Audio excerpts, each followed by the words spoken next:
नमस्कार। आज हम बात कर रहे हैं मोहनदास करमचंद गांधी की, जिन्हें हम सब महात्मा गांधी के नाम से जानते हैं। लेकिन आज हम उनके जीवन के कुछ कह सकते हैं कम चर्चित पहलुओं पर गौर करेंगे। जी हाँ, हमारे पास ये जो विश्लेषण है गांधी, एक गहरा विश्लेषण।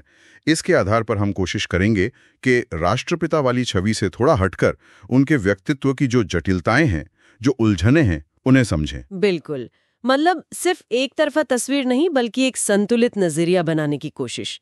तो ये विश्लेषण कहाँ से शुरू होता है? उनके शुरुआती जीवन से। हाँ बिल्कुल, पोरबंदर में जन्म, पिता दीवान थे, माँ बहुत धार्मिक थी, इसका असर तो था ही। लेकिन जो एक दिलचस्प बात ये विश्लेषण सामने लाता है वो है उनकी इंग्लैंड की पढ़ाई। अच्छा, बैरिस्टर बनने गए थे वो तो? गए तो थे, पर लगता है कि वकालत से ज्यादा उनका ध्यान मतलब शाकाहार के प्रयोगों पर और अंग्रेजी तौर तरीके समझने अपनाने पर रहा। ये चीज अक्सर उतनी हाईलाइट नहीं होती। हाँ, ये बात तो है।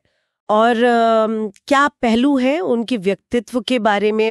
विश्लेषण कुछ और कहता है। जी। विश्लेषण उनके करीबी रिश्तों पर भी थोड़ी रोशनी डालता है, जैसे अपनी पत्नी कस्तूरबा के साथ उनका व्यवहार। कभी कभी वो अपने आदर्शों को लेकर, जैसे कठोर शाकाहार या ब्रह्मचर्य, काफी सख्त हो जाते थे और चाहते थे कि दूसरे भी उनका वैसा ही पालन करें। हाँ, मतलब अपने उसूलों पर अड़े रहना। हाँ, एक तरह से। और फिर उनके वो ब्रह्मचर्य और लैंगिकता से जुड़े प्रयोग। विश्लेषण में इसका जिक्र है कि उन्होंने कुछ ऐसे प्रयोग किए जो आज के समय में काफी विवादास्पद माने जा सकते हैं। हाँ, ये पहलू तो वाकई बहुत जटिल है और इस पर बात करना भी आसान नहीं होता। बिल्कुल। और ये व्यक्तिगत जटिलता कहीं ना कहीं उनके सार्वजनिक फैसलों में भी नजर आती है।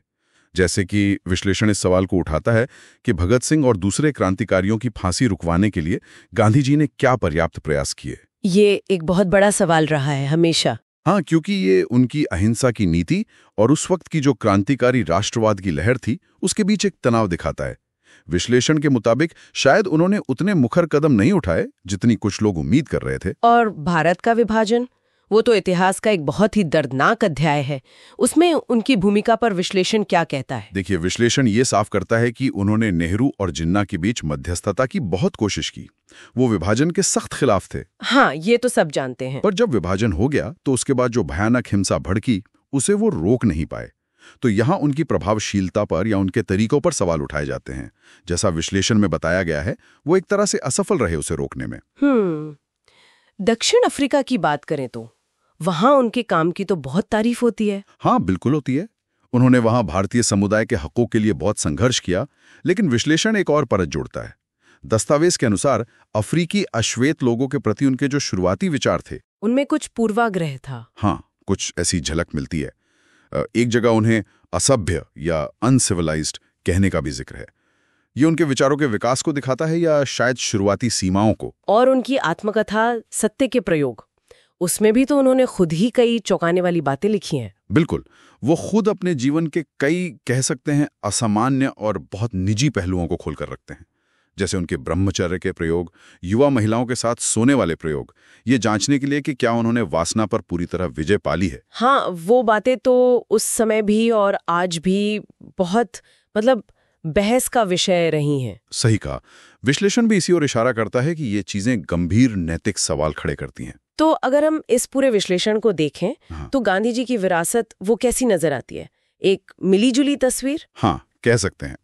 एक तरफ तो वो निर्विवाद रूप से राष्ट्रपिता हैं, स्वतंत्रता संग्राम के महानायक, उनका योगदान अतुलनीय है। और दूसरी तरफ सवाल उठते हैं और शायद उठते रहेंगे। लेकिन एक बात तो तय है, इन सब विवादों और जटिलताओं के बावजूद भारतीय इतिहास पर उनका जो असर है वो बहुत गहरा है, अमिट है। तो विश्लेषण का मकसद शायद ये नहीं कि उनकी महानता कम हो, बल्कि ये कि हम उन्हें एक इंसान के तौर पर उनकी पूरी जटिलता के साथ समझें। बिल्कुल सही। तो आज हमने गांधी, एक गहरा विश्लेषण के हवाले से गांधी जी के जीवन के वो पहलू छुए जो अक्सर चर्चा से बाहर रह जाते हैं। उनके निजी रिश्ते, कुछ फैसले जिन पर सवाल है, और उनके अपने प्रयोग। और ये पूरी बातचीत एक सवाल छोड़ जाती है सोचने के लिए। जब हम किसी भी ऐतिहासिक शख्सियत को देखते हैं तो उनके सार्वजनिक कामों के साथ साथ उनके निजी विश्वासों, उनकी कमियों, उनकी जटिलताओं को समझना कितना जरूरी है। क्या किसी की महानता को इन मानवीय उलझनों से एकदम अलग करके देखा जा सकता है, या यही जटिलताएं उन्हें ज्यादा वास्तविक बनाती हैं?